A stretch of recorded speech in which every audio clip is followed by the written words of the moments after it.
All right, our thanks to our friends at DirecTV for letting us talk to Tyler Lockett. Tyler Lockett, last year, over 1,000 yards, 9 touchdowns, 84 receptions, Jay Croucher. I know you doubted him. I never did. He was anti-you, just so you know, Tyler. I always doubted you, Tyler. Yeah. The 13th best wide receiver in fantasy football for a team that, coming into the year, a lot of people didn't expect much from. But tell me about what you saw in Geno Smith in training camp that made you think maybe, hey, you know what? They don't know. Yeah, well, I mean, I would start to even say when Geno first came on the team, everybody saw what he could be able to do. And a lot of people just see his production right now, and they're like, oh, wow, who would have thought? But, like, we're talking about a dude who went against the number ones all the time when he was with the Seahawks. So he had an opportunity to go against the best of the best every single day while trying to prepare them to be able to get ready for the game. So, I mean, everybody kind of knew what was already there. For him to be able to get that opportunity, though, I mean, that's something that he's prepared for while he was even with the Seahawks. You don't just get that opportunity if you haven't put in the work before. They've seen enough to say, okay, we're willing to give you this opportunity. We're willing not to try to go get people from out of house. We're willing to give you the chance. And so, I mean, the way that he played, man, he played so phenomenal, and I was really happy for him. But, I mean, he trained for that. Yep, now the NFL honors are tonight, and Geno Smith is nominated for Comeback Player of the Year along with Saquon Barkley, Christian McCaffrey. Now, going to go out on a limb, and you think that Geno should win that award? Yeah, I think Geno should win that award. If the vote's already in, but if for some reason voters are watching this, why would you, and you could stump for your quarterback, what would you say? Why does this guy deserve the award? I would say if you look at any profession and somebody took 7 years off, and he came back, and once he got that opportunity, he was one of the best to play in that profession. He has to be able to have a chance to win Comeback Player of the Year. It's hard to be able to sit out for 5 months, right? Yeah. And come back. That's why we got to go through spring training, all that stuff. But for somebody who hasn't gotten to play for so long, who finally got a shot, and he was a Pro Bowler, he's up for Comeback Player of the Year. I mean, that says a lot for a person and as a player. So don't get me wrong. I think everybody that's up for that award should win. It shouldn't just be for one player. Yeah. We agree, by the way, and we also think Brian Robinson should be allowed to win, to be nominated for the award. Like, that's something to come back from too. But for whatever it's worth, on the show yesterday, we both said Geno Smith deserves to win this award. As we said, they wrote him off, but he ain't right back. Right? I think he's going to win, but we'll see. So, Tyler, you and DK Metcalf, very different types of receivers. What's the dynamic like between the two of you? Man, I think it's fun, man, because we learn how to play off of one another. We got different skill sets, but there's times when we got to be able to lean on each other's skill sets to be able to learn how to win certain matchups, where it's not just DK winning off of physicality, but sometimes I got to win off of physicality, and sometimes DK has to win with his feet. So there's a lot of things that we learn off of one another. Like, we help one another with some of the ways that we see the game, with things of how we play. But I think the biggest thing is, like, just being that 1-2 punch. We know that there's going to be games where the teams might lean on him more than me, or there might be games where it's vice versa. But we always stay in it because we know that we need each other in order to help this team get as far as they want to go.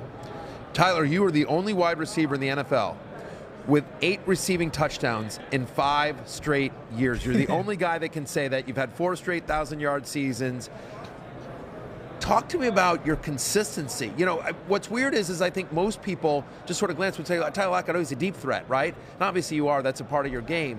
But deep threats, sometimes it's inconsistent because it's hard to hit those deep shots. Right. So talk to me about how you're flying down the sidelines, and yet year after year you're putting up 1,000 yards, you're putting up 8 touchdowns, and you're literally the only guy in the NFL that's done it for 5 years. Man, I think it's just opportunity. Not everybody's given the same opportunity. I've been blessed to be a part of the Seahawks, and they've given me this opportunity to be able to play. And I've been able to get more targets. I've been able to showcase my abilities a lot more. And it's hard to just say that, but to the quarterbacks as well, but also to how the defenses play. There's times where the coordinators will try to get you the ball, but the defense plays a great defense, and, they stop you from getting it. But, I mean, just opportunity, dedication, man. I play for my faith in God, and so that motivates me and wants me to continue to learn how to be better and do better.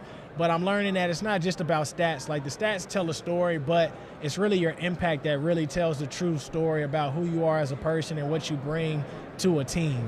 Yep. Tyler, I want to ask you about Kenneth Walker, who's also up for an award tonight, Offensive Rookie of the Year. And now we're a fantasy show, and Kenneth Walker was a big part of the fantasy season. He's on a lot of waiver wires. People picked him up. People won their leagues, thanks to people like him and yourself. When did you know that Kenneth Walker was going to be that good? In off season, whenever we were training, I was telling people he was the best rookie I ever seen. Wow. And, really? I mean, you could just see once he gets the ball in his hands, he's one of the most dynamic players that you can see. I mean, even in some games, you've seen him make cuts where you're like, how did he do that? He was running full speed. He stopped on a dime, ran all the way back to the other side and didn't lose speed. That's just a gift that not too many people have. And to see what he did as a rookie, man, rushed for 1,000 yards, man, he played a big part of our success, and really happy just to be able to see how much he elevated his game, especially mentally. He already has the capabilities and the abilities on the field, but to be able to have that mentality that goes with IQ of the game, that's what pushes him up front too. Yeah, I think the other thing there is that he was playing hurt at the end of the year too, right? Like he was on the injury report all the time and was still able to perform. He was huge in that last game particularly. That mentality, man, like the mentality not to be stopped even if your body says no. I will tell you that I think it would have been helpful if we talked to you last year and you could have said, listen, I'm in these off-season workouts and Ken Walker's the best rookie I've ever seen in my life. So help us look to the future next year. Who's a guy? Everyone knows you. Everyone knows DK. Everyone knows Geno and Ken Walker now. Who's a guy on the Seahawks that's maybe under the radar that you think is going to take the next step next year that we should have our eye on? I think the person that I think is going to take numerous steps is Cade Johnson. Okay. So he's a receiver on our team. Got a chance to be able to be that number 3 the last couple of games, and was getting his feet wet, was making some big-time catches that we needed, and he was consistent the whole entire year. Just had to wait for his opportunity. You know, sometimes when you're a non-drafted guy, you just got to wait for your chance, and he's been getting his chances these last couple games, and he's took off with it. That's great because, the thing with Seattle for years, it's been Tyler and DK and Tyler, but, we've been waiting for that third wide receiver to emerge for the Seahawks. So, Cade Johnson, I like that. I like it. I wasn't expecting that. Yeah, that's a good one. Now, Tyler, I know you're here courtesy of DirecTV. Can you speak a little bit about your partnership with them? Yeah, well, we all know that they've been a leader for nearly 30 years when it comes to live TV and when it comes to what I'm trying to say, when it comes to live TV and it comes to the streaming access part of it, the ultimate destination for NFL fans. One of the things that I'm here to talk about today is just the fact of having an opportunity to be with Ronald McDonald Housing Charity, being able to provide access for kids when it comes to the entertainment, whether it's cartoons or whether it's sports. And another one of the cool things is that we'll be out there playing cornhole Friday night, so you'll be able to see me on DirecTV live streaming. So it's one of the things I'm excited about, man. It's going to be fun. Looking forward to it. We're going to try to go out there and win. You are, in fact, yes. You're competing for DirecTV and the Ronald McDonald House and Pro-Am Cornhole Tournament Friday night with Ryan Fitzpatrick, Justin Turner, and Jock Peterson. How's your cornhole game? We're going to see. Everybody's going to be watching live, so I got to make sure it's good. I think the person that we're going to be playing is Fitzpatrick, so hopefully that Fitz magic isn't going to happen. Are you an underhanded guy or are you a flip guy? I'm an underhanded guy. You're an underhanded guy. Yeah, me too. I think that's the play. Yeah, you get a bit more leverage on it. I think that's the play. Yeah. I think, but usually in cornhole, like one of the sides is more slick and the other side of the bag is, so like sometimes you want to flip it so it lands on the sticky, short, right. Yeah, exactly. Yeah. So, it's going to be fun, man. I'm looking forward to it. Like I said, it's Friday night. You could be able to watch it on the live stream. It's going to be exciting. There's no question about that. Last question for me, and take this in whatever way you want. I'm curious, your former teammate Russell Wilson was in the news quite a bit. A weird year for him last year. What did you make of his season in Denver? I just think that, you just got to be able to get adjusted to everything. That's one of my best friends. Like, I love him. And, it's crazy just how many people just talk about, bad about him and stuff like that. I wish him the best in everything. And that's the one thing about this league is that, we have brotherhood. We have a group of brotherhoods that stick together. But, like in our faith, it always talks about, like, if people aren't talking about you, then you're doing something wrong.